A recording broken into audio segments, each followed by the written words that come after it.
Hey guys, this is Mobile Gamer and today we are going to talk about netbooks. So I'll help you choose the best netbook out there right now. And what are the things you should look out for when buying a netbook? So I'll give you all the information and knowledge you need to choose the best notebook out there on your own. So right now, for instance, this is the Lenovo IdeaPad 100S and I will tell you guys why I chose this netbook and why I think this is the best netbook right now in the US. So, the first thing you should look out for when buying a netbook is ask yourself how portable you want the netbook to be. So, while netbooks are, very portable machines, they start from around 10 inches, 10 inch screen, and they go up to like 12 inches, 12.1 to be exact.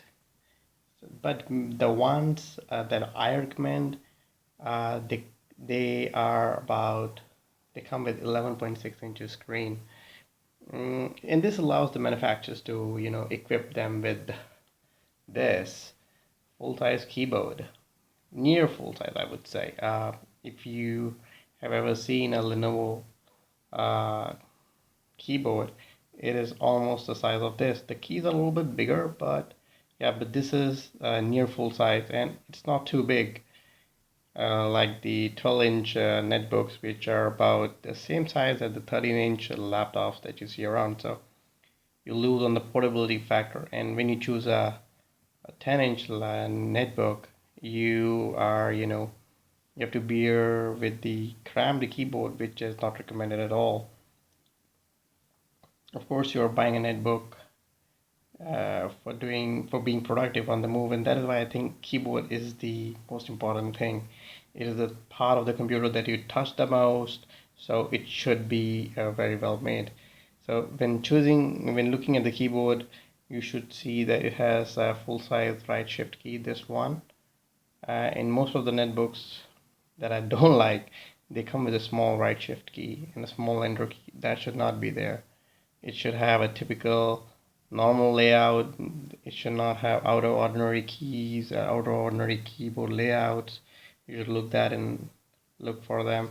And it's nice to have page up and page down dedicated buttons.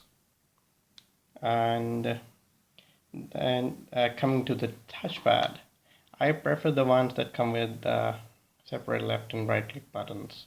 It's just a personal preference, but I really like having a dedicated left and right buttons beneath the touchpad. So other things that you should look out for is you have to ask yourself whether you want to store a lot on your computer or not, because uh, most of the cheap netbooks, they come with something called eMMC storage. So those type of storages are they're like poor versions of SSD drives, but they are really faster than the hard disk, but they're a little bit slower than these SSDs. So they are like in the middle.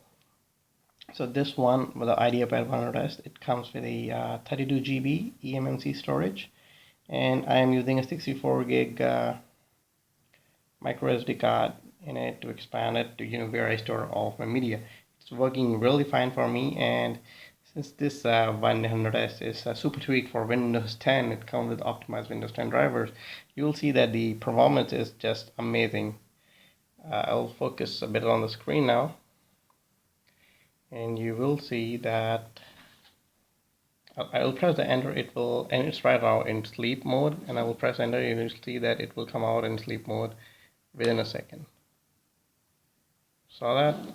So that matters. Let me sign in. So this was the desktop looked like in a 11.6 inch netbook.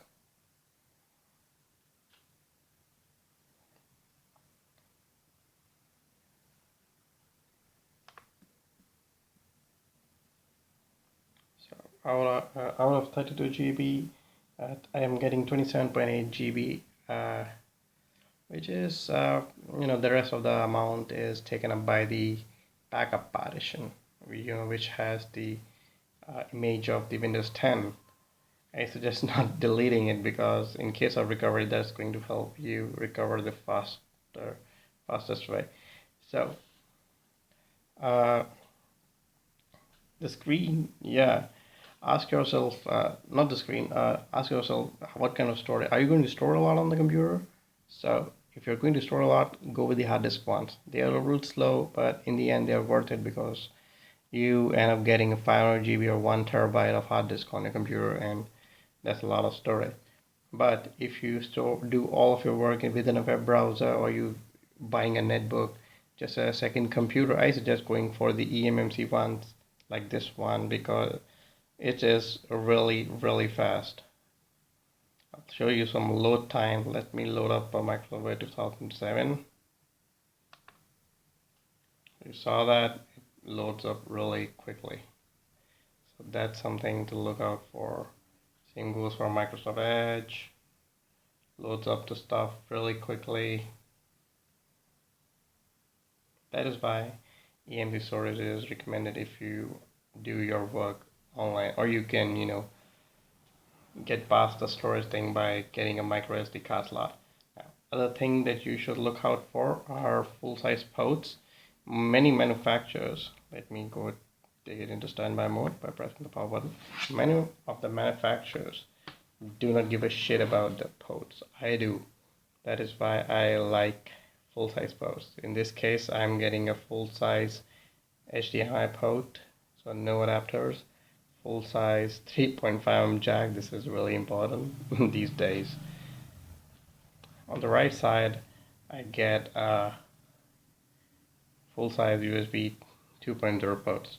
Now, there are some netbooks out there with USB 3.0, but they cost a little bit more. I got this for about $154 from Amazon.com. So that was a great deal. But if you're ready to spend a bit more, like $100 or so, you will be able to find netbooks with USB 3.0.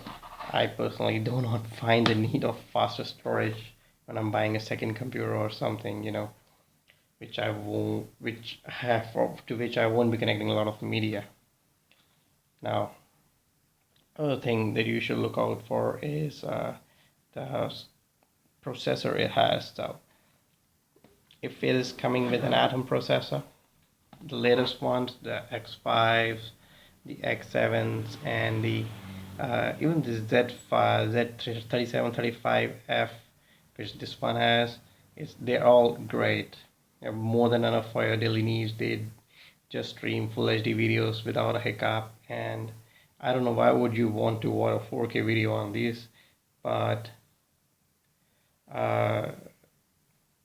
if you are into 4K, you should not be buying a netbook in the first place.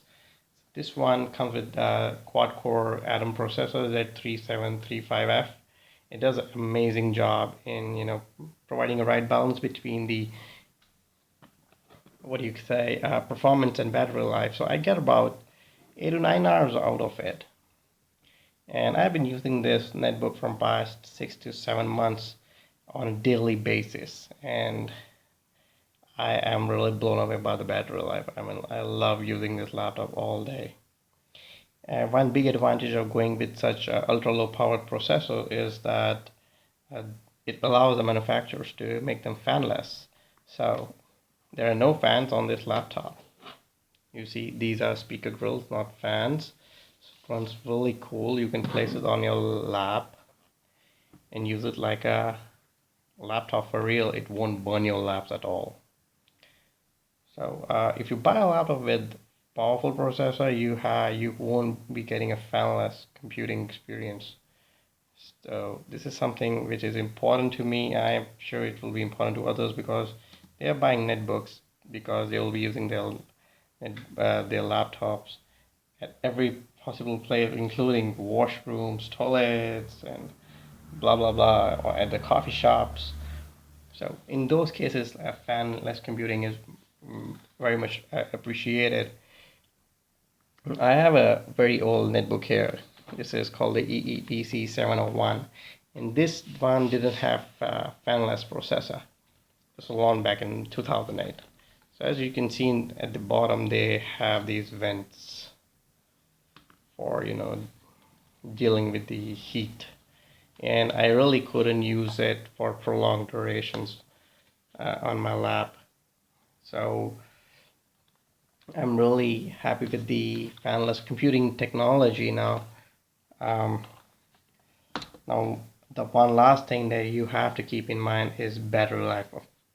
It's a very important factor. You're buying a netbook to be productive on the go, and if it has poor battery life, man, it's a waste of investment. No one wants to lug around with a charger, right? So see if the netbook has at least 8,000 mAh or more battery life, or battery juice, I'd say.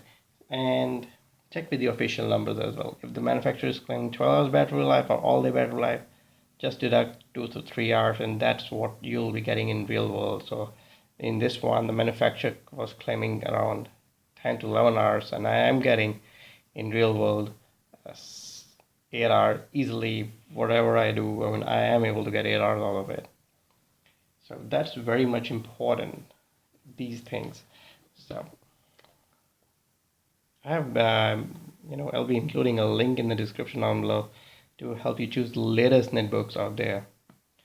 Make sure you check out that link, and if you found this video helpful, which I'm sure you did, give it a thumbs up, and make sure you subscribe if you like such videos. I'll be posting more of similar videos in the future.